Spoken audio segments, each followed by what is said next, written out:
inside the world's biggest festival flop. Presented to you by Xzavier Savery from Philso University. Fire Festival was the most talked about festival experience of 2017, but not because anyone had any fun. Advertised by famous faces including Kendall Jenner, Bentley Hattie, and Haley Baldwin, it was billed as a glamorous party on a desert island. Tickets cost up to $100,000, and guess who booked? They promised luxury accommodations and the best of food, art, music, and adventure in the Bahamas. Instead, they turned up to mattresses on rain-soaked floors, meals of cheese spiced on bread, and their luggage thrown into an untilled park. While the chaos of the festival was mostly told on Twitter, the Netflix documentary focuses on what went on behind the scenes of the island of the Great Museum in the Bahamas. The organizers had 6 to 8 weeks to pull off something that should have taken close to a year, says Chris Smith, who directed the documentary. But what was most surprising to me was going to the Bahamas and seeing the aftermath of what was left behind and the effects of the people there.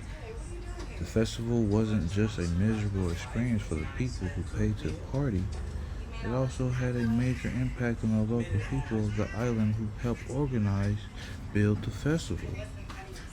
What should have been done differently? For starters, the influencers and the festival social media company needed to disclose their financial relationship by making it clear that the posts weren't organic.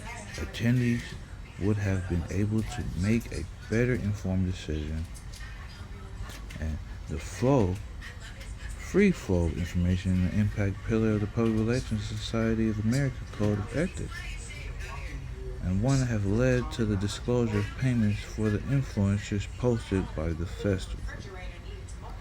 Impact.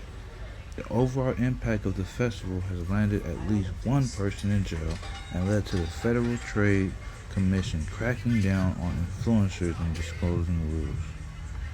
We feel that had the organizers followed the ethics standards set forth for PR and advertising professionals, they could have prevented thousands of visitors from being scammed in the first place. What can be done to prevent the next con from happening? First, communications need to know that they're getting the necessary answers to their questions. If the client is unwilling to give you information to answer public concerns, that should raise a red flag. Additionally, preventing the public from raising questions related to the event or public is a sign that something is amiss. Have a frank and open discussion with your clients to find out what the issues are, and if they fail to help the conversation, consider alternative options. Know when to pull the plug and be honest with audience about it. Tech companies often promise a summer rollout in January that is unattainable with their current resources.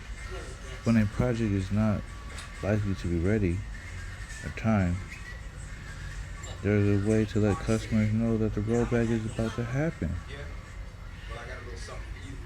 Worry about the prices at hand and keep your apologies short to the point.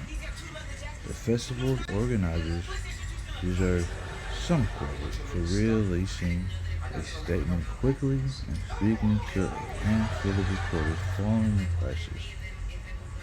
There are CEOs who would have put their heads into the sand and refused to comment, but the longer an apology is, the more likely you're going to come off as disingenuous.